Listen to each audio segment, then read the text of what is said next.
description en insistant sur la lymphadenopathique qui est également une caractéristique de cette mononucléose infectieuse qui permet de faire également le diagnostic différentiel avec la rubéole. Donc ici, on a une lymphadenopathiie au niveau de la chaîne cervicale qui est le plus touchée, mais la particularité pour la mononucléose, pour faire le diagnostic différentiel avec les autres maladies infectieuses qu'on vient de voir, c'est la pharyngite. Ici, vous avez une pharyngite qui est très marquée avec des exudats amygdaliens de couleurs différentes qui peut passer du blanc à une caractéristique qui est carrément nécrotique avec des pétéchies et des hémorragies au niveau du palais et de la muqueuse labiale. Donc, la pharyngite, si vous avez une pharyngite associée à une lymphadenopathique, une éruption cutanée, une fièvre, il faut plus penser à une mononucléose infectieuse. Maintenant, les complications, comme vous l'avez dit, au premier plan, c'est d'abord l'abcès périamygdalien. Ça veut dire que cette pharyngite-là peut se compliquer d'abcès, voire même entraîner une occlusion des voies respiratoires, secondairement à un œdème. Donc, si l'œdème est trop important, ça va entraîner une obstruction des voies respiratoires. Donc, pour les autres formes cliniques, vous les avez décrites. On peut avoir une forme avec pharyngite simple ou une forme avec juste une lymphadenopathiie ou bien une splénomégalie associée au tableau. L'éruption cutanée, vous l'avez très bien décrite avec la fréquence qui est élevée lorsqu'il y a eu une utilisation de pénicilline, à savoir l'ampicilline ou l'amoxicilline. Maintenant, pour les syndromes neurologiques, vous avez également décrit tout ce qui est Guillain-Barré, la méningite aseptique, l'encéphalomyélite et autres. Mais il y a un syndrome qu'on utilise, dont le terme revient souvent, on l'appelle le syndrome d'Alice au pays des merveilles. Ça, je pense que les filles, elles vont reconnaître, bon, vu qu'elles lisent souvent les histoires de princesses dans l'enfance. Donc, on l'appelle le syndrome d'Alice au pays des merveilles. Pourquoi on utilise ce terme particulièrement? Parce que les enfants, ce sont des enfants qui développent une mononucléose et qui, tout d'un coup, vont commencer à présenter des distorsions de la perception visuelle, de l'image corporelle et de l'expérience du temps. Donc, ce sont des troubles neurosensoriels qui touchent plus la perception de l'environnement immédiat, tout ce qui est vision, image corporelle et expérience du temps. Donc, c'est une vision déformée qui est très caractéristique. Si vous voyez ça chez les enfants, c'est ce qu'on appelle le syndrome d'Alice au pays des merveilles. Et ça traduit une atteinte neurologique de la mononucléose infectieuse. En dehors de ça, il y a tous les autres syndromes hémorragiques, l'hépatite et autres que vous avez parfaitement bien décrits. Donc, dans le cadre des séquelles plus tard, il y a eu aussi une association avec l'apparition de lymphome qui a été rapportée pour la mononucléose infectieuse. Donc, il faut avoir ça en tête. Pour la biologie, par contre, il y a un signe pathognomonique que vous n'avez pas décrit. C'est au niveau de l'hémogramme et qui est caractéristique de la mononucléose.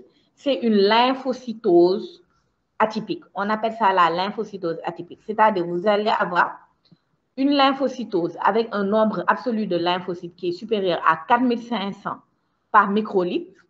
Vous allez avoir un nombre différentiel supérieur à 50% sur le frottis et plus de 10%. Et cette lymphocytose est dite atypique parce qu'il y a plus de 10% du total des lymphocytes. Donc, on appelle ça la lymphocytose atypique et elle est particulière de la mononucléose. Dès que vous le voyez, c'est la première hypothèse diagnostique que vous devez évoquer.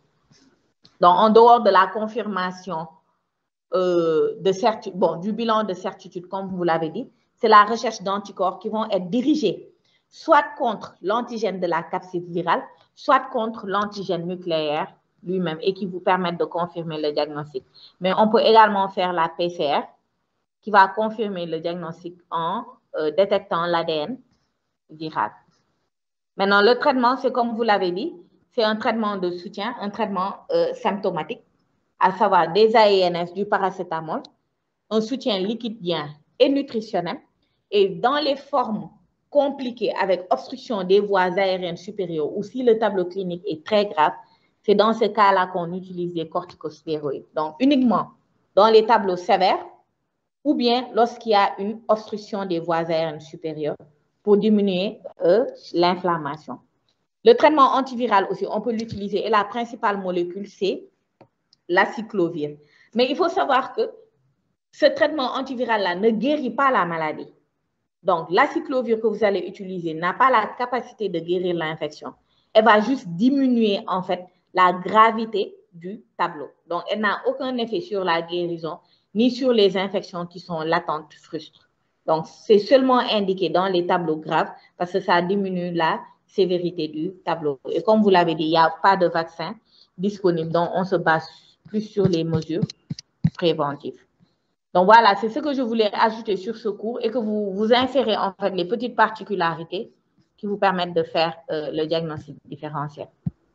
Donc, au terme de cet après-midi, ce que vous devez retenir en général pour ces 6 pathologies infectieuses que nous avons vues, vous devez être capable de faire le diagnostic différentiel sur le plan de la clinique, c'est-à-dire comment se manifeste l'éruption cutanée pour chacune de ces pathologies infectieuses, quelles sont les particularités qui vous permettent également de faire le diagnostic différentiel sur le plan de l'éruption cutanée, que ce soit dans le sens céphalocotale, le fait qu'il y ait des intervalles libres ou pas, que la zone palmoplantaire soit épargnée ou pas, qu'il y ait des localisations caractéristiques sur les joues ou pas, s'il y a une lymphadonopathie qui accompagne le tableau, un coryza ou des signes de Koplik.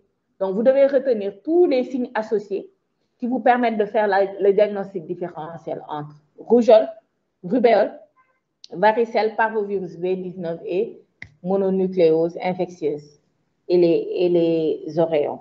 Donc, vous rajoutez aussi les remarques que je vous ai faites sur l'épidémiologie. Il faut faire une revue de la littérature pour être au courant des dernières actualités pour chaque maladie infectieuse. Pour le traitement aussi, vous devez savoir s'il y a des traitements antiviraux qui sont disponibles pour certains, s'il y a un traitement antiviral qui est disponible pour certaines maladies infectieuses. Sinon, vous voyez que dans la majorité des cas, c'est plus des mesures préventives et la vaccination sur laquelle on joue. Donc, on est arrivé au terme de notre séance de cet après-midi. Donc, demain, excusez-moi, le temps que j'ouvre le TDR, demain, on va essayer de finir les pathologies infectieuses